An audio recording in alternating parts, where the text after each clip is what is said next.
கடலூர்லேருந்து ராமலிங்கம் பேசுகிறேன். இந்தியாவிலேயே பரிகாரம் சொல்லாமல் பலன் சொல்லும் ஒரே இடம் ஞானஜோதி ஜோதிட ஆய்வகம். இங்கு ஜோதிடம் கற்றுக் கொடுக்கப்படுகிறது. 6 மாதத்தில் நீங்கள் ஜோதிடர் ஆகிடலாம். திருமண தகவல் மையமாக வச்சுருக்கேன். ஜாதகம் பார்க்குறேன். எண்கணிதப்படி பெயர் மாற்றம் செய்கிறேன். எல்லா விஷயங்களும் ஒரே இடத்துல நடக்குது. முக்கியமாக என்னென்னு கேட்டிங்கன்னா, பரிகாரமே சொல்கிறது கிடையாது. நான் பரிகாரம் இல்லாத பலன் சொல்கிறேன்.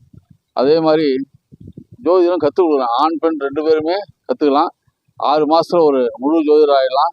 கிளாஸ் எல்லாமே நானே கொடுக்குறேன். இப்போ தினம் ஒரு டாபிக் நம்ம இப்போ யூடியூப்பில் போடுறோம்ல, அதே மாதிரி இன்றைக்கி ஒரு டாபிக் இன்றைக்கி போட போகிறேன். அதாவது என் யூடியூப் பார்க்குறவங்க என்ன பண்ணுறீங்க, அந்த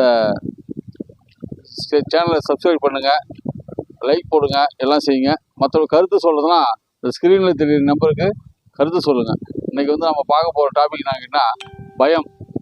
ஒரு மனுஷனுக்கு பயம் எப்படி ஏற்படுது, எதனால் பயம் ஏற்படுது, ஜாதகத்துக்கும் பயத்துக்கும் என்ன சம்பந்தம், இதுதான் பார்க்க போகிறோம். ஒரு மனுஷன் பயம் தானாக கொண்டுடும். இதுக்கும் பயப்படக்கூடாது, துணிஞ்சு செயல்படணும். அதுக்கு என்ன காரணம் கேட்டால், லக்னாதிபதி ஸ்ட்ராங்காக இருக்கணும். 3ஆம் இடம் தான் தைரியம், வீரியம் சம்மந்தப்பட்ட விஷயம். அந்த வீடு நல்லா இருந்தால் தான் ஒரு மனுஷன் பயம் இல்லாத வாழணும். இதுக்குமே பயப்படக்கூடாது, துணிச்சலாக செயல்படணும். இறைவன் ஒருத்தன் இருக்கிறான், அவன் நம்மளை காப்பாற்றுவான், நிச்சயமாக நம்ம ஜெயிச்சிருவோம் அப்படின்ற ஒரு நம்பிக்கையோட பயம் இல்லாத வாழணும். பயந்துன்னு வச்சுங்க, மனுஷன் வாழ்க்கையில் நிம்மதியாக இருக்கவே முடியாது, முன்னுக்கும் வர முடியாது. எதுக்கும் பயப்படக்கூடாது. ஒரு சின்ன குரங்கு உதாரணமாக சொல்கிறேன். குரங்கு சின்ன குரங்கு தான், ஆனால் அது என்ன பண்ணுன்னு கேட்டிங்கன்னா, நம்மளை மிரட்டும், அப்படின்னு காட்டும்போது நம்ம பயந்துருவோம். அப்போ நம்மளது பயம் காட்டுது. இப்போ நம்ம பெரிய மனுஷனே ஒரு குரங்கு பயம் காட்டி அது துணிச்சலை காட்டுற மாதிரி இருக்குதுன்னா நம்ம பயப்படக்கூடாது. அதனால் பயம் இல்லாத வாழணும். அதுக்கு என்ன பண்ணுங்கன்னா, ஜாதகத்தில் 3ஆம் இடத்தை பார்க்கணும். 3ஆம் இடம் தான் ஜாதகத்தில் தைரியம், வீதி சம்மந்தப்பட்ட விஷயங்கள். அந்த இடம் நல்லா ஸ்ட்ராங்காக இருந்த ஒரு மனுஷன் அது எதுக்குமே பயப்பட மாட்டான்.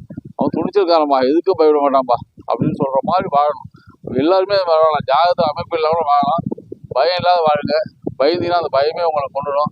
எதுக்கும் பயப்படாதீங்க. ஆண்டவன் நிச்சயமாக உங்கள் பக்கம் இருப்பான், துணை இருப்பான். எதுக்குமே கவலைப்படாதீங்க. பயம் இல்லாத வாழுங்க. வணக்கம்.